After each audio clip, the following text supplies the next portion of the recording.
할렐루야. 하나님의 크신 은혜와 또 사랑과 축복이 여러분 모두 함께 하시기를 간절히 축복합니다. 오늘은 교회 절기상으로 종려 주일입니다. 예수님께서 십자가에 못 박히시기 위해서 예루살렘으로 입성하신 날입니다. 예수님께서 예루살렘 성에 입성하실 때 수많은 무리들이 예수님의 입성을 환영하고 축하하면서 종려나무 가지를 흔들면서 호산나 외치면서 예수님의 오심을 다들 환영하고 기쁨으로 맞이했습니다. 예수님은 사실 예루살렘 성에 십자가에 못 박히기 위해서 걸어가시는 길인데 그 많은 무리들은 다른 생각을 하고 있는 거예요. 예수님이 예루살렘 성에 입성하셔서 우리를 로마의 압제에서 건져주시고 우리에게 영원한 자유를 주실 것을 기대하면서 예수님을 환영하고 맞이하는 것입니다. 예수님의 제자들도 무리들과 똑같은 생각을 한 거예요. 하지만 예수님은 그 사실을 알면서도 굳이 이렇게 하지 마라 만류하지 않았습니다. 말리지 않고 그들과 함께 기뻐하였습니다. 왜냐하면 예수님께서 걸어가시는 그 십자가의 길은 지금 당장은 실망스럽고 끔찍하고 또 괴로운 일이지만은 이 십자가의 사건으로 말미암아서 모든 인류가 구원을 받는다는 사실을 주님은 아셨기 때문에 주님께서는 그들과 함께 기뻐하신 것입니다. 멀리 내다보면서 함께 기뻐하신 것이죠. 여러분, 기독교는 무슨 종교입니까? 기독교는 바로 피의 종교입니다. 기독교를 설명하고 기독교를 수식하는 수많은 아름답고 세련된 표현이 있다 할지라도 이 피라는 단어가 빠져있다고 한다면 그것은 기독교를 충분히 설명하지 못하는 표현일 것입니다. 기독교의 참된 생명, 기독교의 참된 능력은 어디에 있느냐? 바로 예수 그리스도의 피에 있는 줄로 믿으시기를 바랍니다. 구약시대에는 하나님께서 백성들의 죄를 속할 수 있는 길을 알려주셨습니다. 방법을 알려주셨어요. 백성들이 하나님 앞에 나올 때는 흠없는 짐승을 가지고 제사장 앞으로 나올 수 있도록 그렇게 허용하셨습니다. 그러면 이 사람은 자신이 가져온 짐승의 머리 위에 손을 얹고 기도를 합니다. 그러면 이 사람의 죄가 짐승에게로 전가가 되는 거예요. 그러면 제사장은 그 짐승을 죽여서 그 피를 번제단에 뿌리고 그 짐승을 번제단 위에 올려서 불에 태워 드림으로 인해서 이 사람의 모든 죄는 사함을 받게 되었다는 것입니다. 이 귀한 제도는 사람의 의논에서 사람의 머리에서 나온 것이 아니라 하나님께서 주신 하나님의 제도이고 규례라는 것입니다. 하지만 이 구약의 제사는 완전한 제사가 될 수가 없습니다. 왜냐하면 사람은 시간이 지나면 또 죄를 짓지 않습니까? 그럼 그때마다 또 짐승을 죽여야 되기 때문에 아무 잘못 없는 짐승들만 죽어나가는 거예요. 그래서 이 구약의 제사는 장차 오실 예수 그리스도, 예수님의 그 십자가를 예표하는 그런 예식이었다는 것입니다. 예수님께서 모든 인류를 위해서 십자가의 죽으심으로 말미암아서 예수님께서 십자가에 달리는 그 순간에 모든 인류의 모든 죄가 예수님에게로 전가가 되었다는 것입니다. 그래서 누구든지 나를 위하여 십자가에 피 흘리신 예수님을 우리가 믿기만 하면은 하나님께서 우리의 모든 죄를 다 없이 하시겠다, 용서하시겠다, 깨끗하게 하시겠다. 이것이 하나님과 우리 사이에 맺은 언약이라는 것입니다. 이건 역시 사람이 만들어낸 아이디어가 아니라 하나님의 아이디어고 하나님의 법이라는 것입니다. 그래서 히브리서 10장 19절 20절 말씀에는 이런 말씀이 있습니다. 함께 읽어보겠습니다.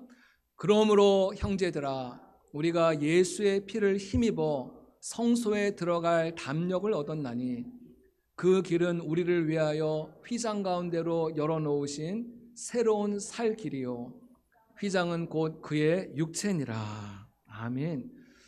여러분, 죄에 빠진 인간이 어떻게 거룩하신 하나님을 예배하고 그 앞에 나아갈 수 있겠습니까? 그 유일한 길, 유일한 방법은 바로 예수의 피라는 것입니다. 예수님의 피가 있기 때문에 하나님께서는 예수님의 피를 보시고 우리 하나님의 자녀로 받아주시고 용납해 주시고 또 주님은 우리 하나님 앞에 나오는 모든 성도들을 받아주시고 품어주시는 줄로 믿습니다. 여러분, 하나님은 전지전능하신 하나님 아니십니까? 그렇다고 한다면 하나님은 얼마든지 하나님의 그 전능하신 능력으로 내가 너의 모든 죄를 사하겠다, 모든 인류의 죄를 사하겠다 말씀 한마디만 하시면 다 될 텐데 왜 하나님께서는 굳이 십자가라고 하는 이 처참하고 이 번거로운 제도를 통해서 우리의 죄를 용서하시기로 작정하신 걸까요? 여기에 중요한 메시지가 있습니다. 모든 죄는 반드시 대가를 치러야 된다는 것입니다. 모든 죄는 반드시 대가를 치러야 된다는 거예요. 성경에 보면은 죄의 싹은 사망이라 말씀하고 있습니다. 피 흘림이 없이는 죄사함 받을 수 없느니라 말씀하고 있습니다. 그래서 하나님께서는 사랑하는 아들 예수 그리스도를 우리를 대신하여서, 내가 저 십자가에 달려 죽어야 되는데 나를 대신하여 십자가에 죽게 하심으로 우리의 모든 죄를 예수님께 다 전가시키시고 그 사실을 믿는 자에게는 영원한 생명을 주시기로 하나님께서 그렇게 작정하셨다는 것입니다. 이것이 하나님의 은혜이고 기독교 신앙의 핵심적인 내용이 되는 것이죠. 어떤 분은 교회에 나오면요, 교회에서 자꾸만 죄 이야기를 하고 회개하라 이야기하니까는 아마 마음에 불편한 분이 계실지 모르겠어요. 나는 아무리 회개하려고 해도 별로 지은 죄도 없고 내가 뭐 법을 어겼다든지 남을 억울하게 했다든지 나쁜 일을 한 것이 아무것도 없는데 자꾸만 죄를 회개하십시오 말하니까는 이게 마음이 좀 힘들다는 거예요. 충분히 이해가 갑니다. 여러분, 우리는 죄하면은 단순히 한 가지만 생각을 해요. 우리가 법을 어겼다든지 남을 어렵게 한다든지 문제를 일으킨다든지 이것만을 죄라고 생각하기가 쉽거든요. 영국의 복음주의 신학자인 존 스토트에 의하면은 성경 속에 이 죄를 가리키는 헬라어가 무려 5가지가 있다고 합니다. 그걸 잠깐 소개할 텐데요. 첫 번째는 하마르티아라고 해서 이것은 무슨 죄를 말하는 거냐면은 표적에서 벗어났다, 하나님의 표준에 이르지 못하는 죄를 말한다는 거예요. 둘째는 아디키아라고 해서 불의 또는 부정, 거짓말, 속임, 또 억압 이런 것을 표현할 때 이 단어를 사용합니다. 또 세 번째는 포네리아라고 해서 사악하고 부패한 종류의 그 모든 악을 말할 때 이 단어를 또 사용합니다. 네 번째는 파라바시스라고 해서 건너가다라는 뜻이 있는데 이 경계를 침범하는 것을 말하는 것입니다. 마지막으로 5번째는 아노미아라고 해서 불법, 무법, 탈법 이런 모든 종류의 죄를 다 포함하고 있는 것입니다. 이처럼 이 죄라는 단어는요, 굉장히 그 쓰임새가 다양하고 종류가 많이 있는데 우리는 단순하게 한 가지 죄만 생각하고 있으니까는 내가 죄인이라는 사실을 인식하지 못하고 죄 안으로 깊이 들어가지 못하고 있는 것입니다. 문제는 우리의 노력과 우리의 이성으로는 내가 죄인이라는 사실을 전혀 깨닫지도 못하고 알지도 못하고 이해할 수 없다는 것입니다. 예수님께서 십자가에 죽으실 때 예수님을 향해서 욕하고 비난하고 저주하는 무리를 향해서 예수님께서 기도하시는 장면이 나옵니다. 아버지, 저들의 죄를 사하소서. 저들은 자기가 하는 일을 알지 못합니다. 그 많은 무리들은 예수님을 죽이는 일이 마땅하다, 당연하다 그렇게 생각을 했다는 거예요. 자기들이 지금 무슨 짓을 하는지 전혀 알지를 못했다는 거예요. 눈이 가려져 있으니까 알지를 못하는 것입니다. 사도 바울도 예수님 만나기 이전에는 그는 자기가 어마어마한 죄인이라는 사실을 전혀 알 수 없었습니다. 나는 율법을 잘 지키니까, 나는 착하게 살아가니까, 나는 의롭게 살아가니까, 나는 하나님 뜻대로 살아가니까 나는 죄인이 아니야 라고 생각했다는 것이에요. 그러다가 어느 날 하나님께서 우리가 죄인이라는 사실을 보여주실 때가 있습니다. 우리의 마음을 조명해 주시는 거예요. 빛을 비춰주시는 거예요. 그럴 때 말씀을 통해서 말씀을 읽다가 또는 말씀을 듣다가 또는 기도를 하는 가운데 주님께서 우리의 마음을 조명해 주실 때 내가 어마어마한 죄인이라는 사실, 그 실체를 발견하게 되면서 우리는 충격을 받는 거예요. 탄식을 하는 거예요. 아, 내가 너무나 큰 무서운 죄인이었구나. 그러면서 저절로 회개의 기도가 나오고 하나님의 은혜를 사모하는 자리로 나아가게 된다는 것입니다. 여러분, 그래서 내가 죄인이라는 사실을 발견하는 것, 그것이 은혜이고 그것이 축복이라는 것입니다. 내가 죄인이라는 사실을 발견해야 내가 회개의 자리에 나아가게 되고, 회개의 자리에 나아가야 우리가 죄 씻음을 받게 되고, 죄 씻음을 받아야지만이 우리는 하나님의 자녀가 되고 천국에 들어갈 수 있는 자격이 주어지기 때문이라는 것입니다.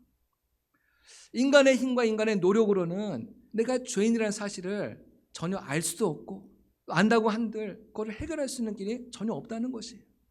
오직 예수 그리스도의 그 피, 예수님의 보혈의 은혜가 임할 때만이 내가 죄인이라는 사실을 발견하게 되고 또 그 피 앞에 내 모든 죄를 용서함 받을 때 우리의 모든 죄는 깨끗하게 다 씻겨지게 되고 우리는 거룩한 백성이 되어서 하나님의 자녀로 인정받게 될 줄로 믿으시기를 바랍니다. 그래서 모든 사람에게는 예수님의 피가 필요한 거예요. 예수님께서 걸어가신 십자가의 발걸음마다 피가 흐르고 있음을 보게 됩니다. 가장 첫 번째는 예수님이 제자들과 마지막 만찬을 나누신 뒤에 예수님은 겟세마네 동산에 기도하러 가셨습니다. 예수님께서 간절하게 하나님 앞에 기도할 때 땀을 흘리시는데 그 땀방울이 마치 핏방울 같았더라 말씀하고 있습니다. 우리 누가복음 22장 44절 말씀입니다. 함께 읽어보겠습니다. 예수께서 힘쓰고 애써 더욱 간절히 기도하시니 땀이 땅에 떨어지는 핏방울 같이 되더라. 땀이 땅에 떨어지는 핏방울 같이 되더라. 이 말씀을 그저 예수님 열심히 기도하니까는 아마 이 땀방울 핏방울로 오해했나 보다 이렇게 받아들이고 넘어갈 수 있겠습니다. 하지만은 이 누가복음을 기록한 저자는 누구냐면 누가인데 이 누가의 직업은 의사예요. 여러분 의사는 그냥 두리뭉실 대충 넘어가는 법이 없습니다. 모든 것을 정확히 분석하고 파악하는 그런 속성이 있지 않습니까? 그 누가 의사의 눈으로 볼 때 저것은 단순한 땀이 아니라 핏방울이었다는 거예요. 리 스토르벨이라는 분이 쓴 책 가운데 부활의 증거라는 책이 있는데 이 리 스토르벨이 이 말씀을 읽다가 의문이 생긴 거예요.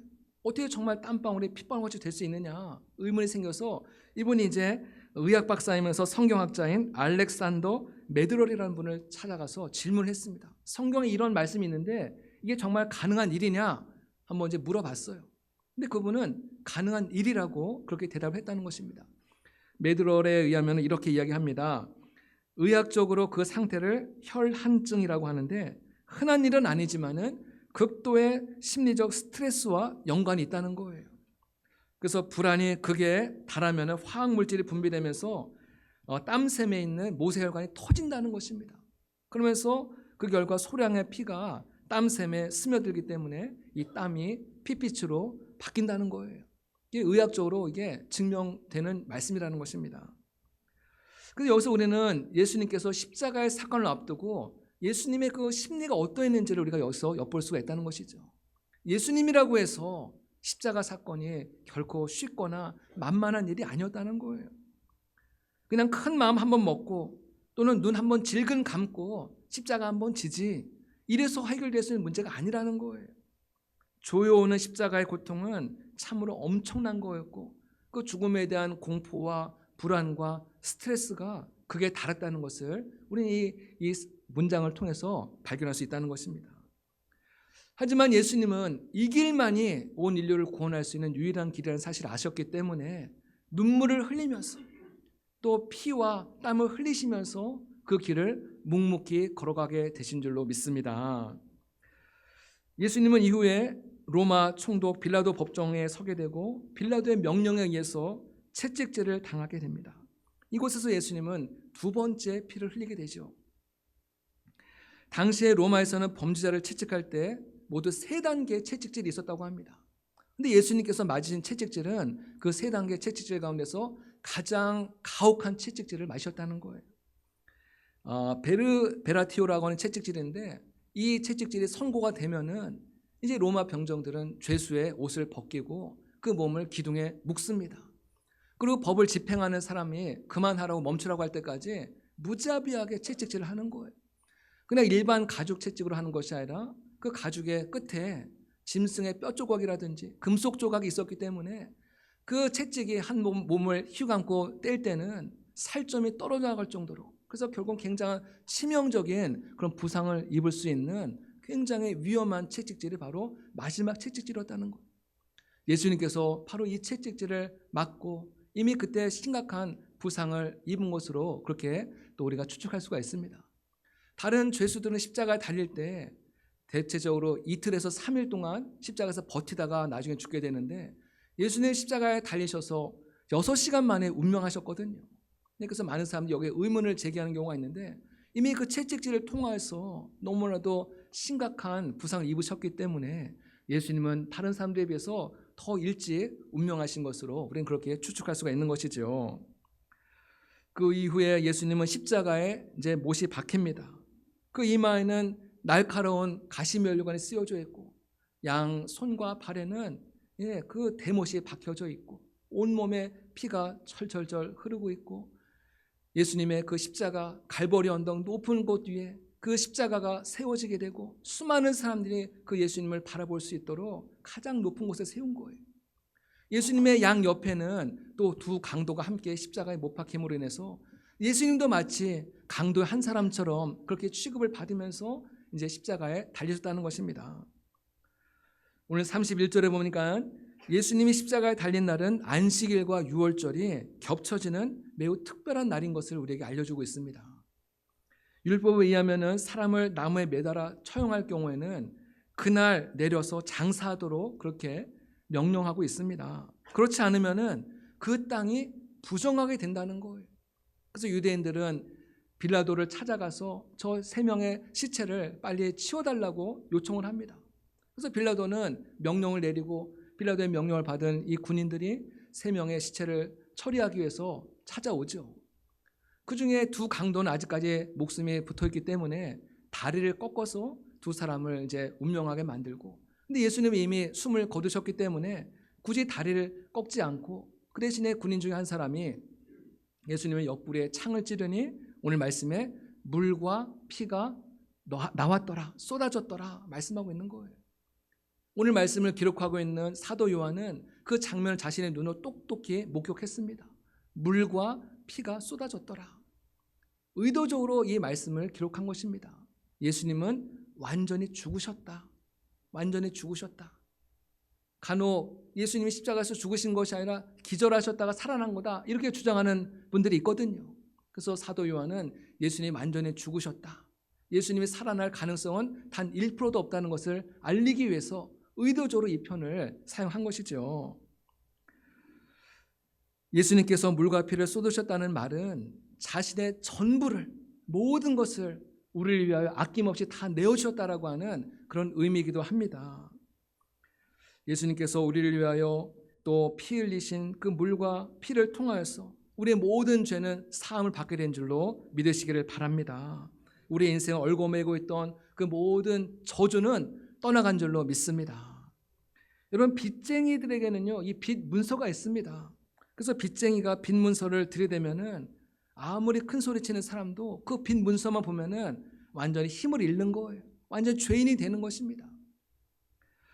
십자가는 우리의 모든 이 죄의 문서를 찢어버린 사건이라는 거예요. 마귀는 더 이상 우리에게 큰 소리 칠 수가 없다는 것입니다.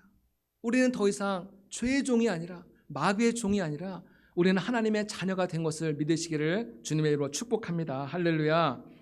우리를 위하여 이토록 놀라운 일을 행하신 하나님, 큰 일을 행하신 하나님을 찬양하며 날마다 주님의 보혈을 찬양하는 우리 모두 되시기를 간절히 소망합니다.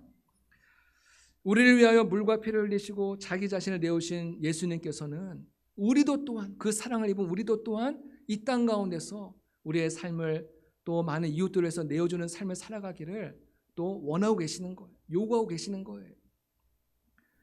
미국 동부의 세계적인 건축 설계 회사인 팀 하스라고 하는 이 회사가 있는데, 이 회사를 설립하신 분이 하형록 회장입니다. 이분이 쓴 책 가운데 페이버라는 책이 있는데 한번 보여주시겠습니까? 페이버라는 책이 있는데요, 이 사진에 보면은 그 중간에 이제 파란색 글씨로 이제 글씨가 있습니다. 뭐라고 되어 있냐면 나의 심장을 그에게 주십시오. 나의 심장을 그에게 주십시오. 이분이 32살의 젊은 나이에 고속도로를 운전하고 가다가 갑자기 심장에 문제가 생겨가지고 그 차가 도로 중앙에 멈춰선 적이 있습니다. 병원에서는 이분이 빨리 심장을 이식받지 못하면 죽게 될 것이다, 사형 선고를 내렸습니다. 이분은 32살의 나이이고 아내도 있고 또 예쁜 2딸도 있는데 이 젊은 나이에 내가 죽을 수 있다는 그 사실에 너무나도 충격을 받고 하나님 앞에 기도하기 시작을 하는 거예요. 이 심장병 환자 중에 절반은 심장을 기다리다가 죽는 경우가 있고요, 또 설령 심장을 기증받았다 하더라도 그 부작용으로 인해서 심장을 기증받은 사람의 절반은 또 죽는다는 거예요. 그래서 이분은 하나님 앞에 간절히 기도합니다. 5개월 동안을 하나님 앞에 이 심장을 기다리면서 간절하게 기도하는데 드디어 자신에게 맞는 심장이 찾아온 것입니다. 아마 이분은 할렐루야, 하나님이 내 기도를 들으셨다, 하나님 역시 살아계셔, 감사합니다, 아마 이런 기도를 드리지 않았겠습니까? 이렇게 기뻐하고 있는데 문제가 생긴 거예요. 이분의 방 옆에 다른 여자 환자가 있는데 이분은 지금 당장 심장을 받지 않으면은 당장 죽을 수 있는 굉장히 위급한 상황이라는 거예요. 이 주인공은 아직 조금 여유가 있는데 옆에 있는 이 환자는, 이 여인은 오늘이라도 당장 심장 이식을 받지 않으면 죽을 수밖에 없는 굉장히 긴박한 상황이라는 것이죠. 그런데 이 심장이 이 여자분에게도 딱 맞는다는 거예요. 여러분 같으면 어떻게 하시겠습니까?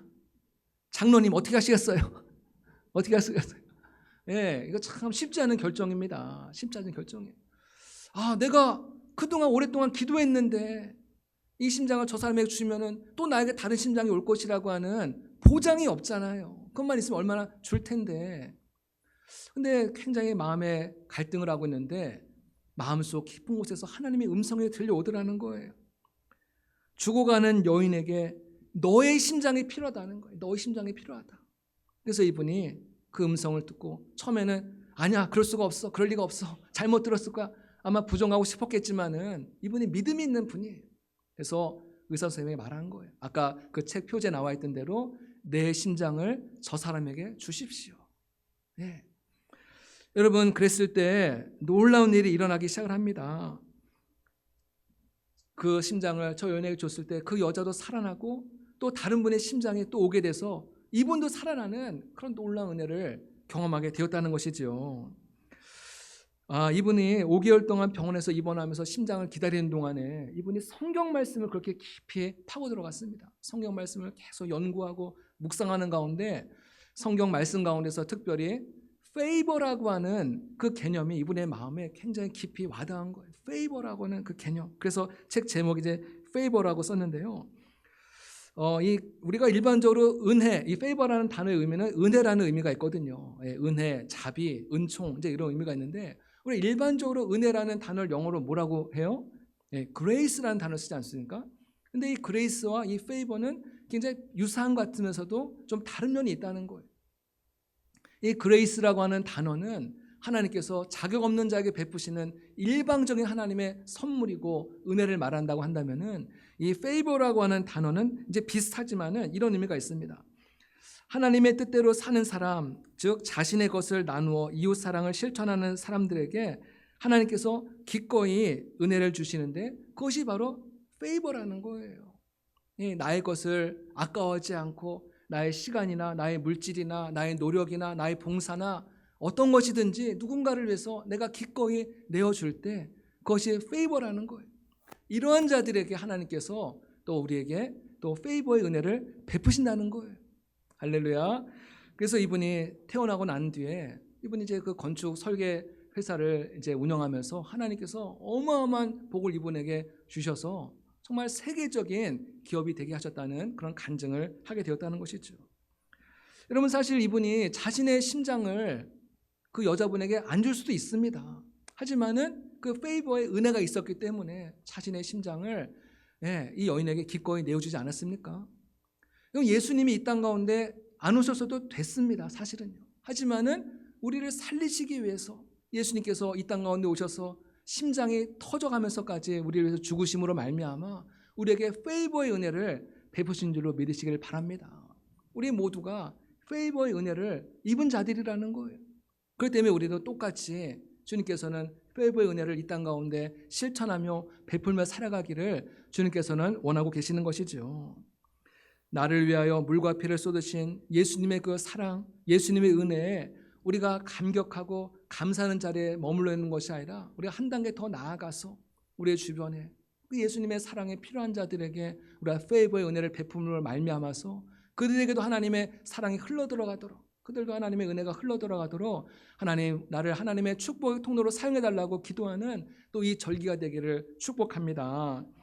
그래서 우리 돌아오는 부활주일은 하나님께서 우리에게 베푸신 이 페이버의 축복과 은혜를 다 함께 누리고 다 함께 축하하고 다 함께 기뻐하는 복된 부활절을 맞이하는 우리 모두 되시기를 주님의 이름으로 축복합니다.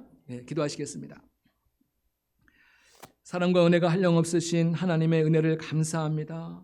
영원히 죽을 수밖에 없는 저희들을 사랑하셔서 주님께서 피와 물을 다 쏟으시면서 우리를 하나님의 자녀 삼아주시고 우리를 하나님의 또 거룩한 백성으로 삼아주신 은혜를 감사드립니다. 우리가 이렇게 큰 은혜를 입었는데 우리도 또한 그 큰 은혜와 사랑을 또 많은 이웃들에게 나누며 베풀며 사랑하는 하나님의 축복의 통로가 될 수 있도록 우리를 사용하여 주시옵소서. 감사하며 예수님의 이름으로 기도드립니다. 아멘.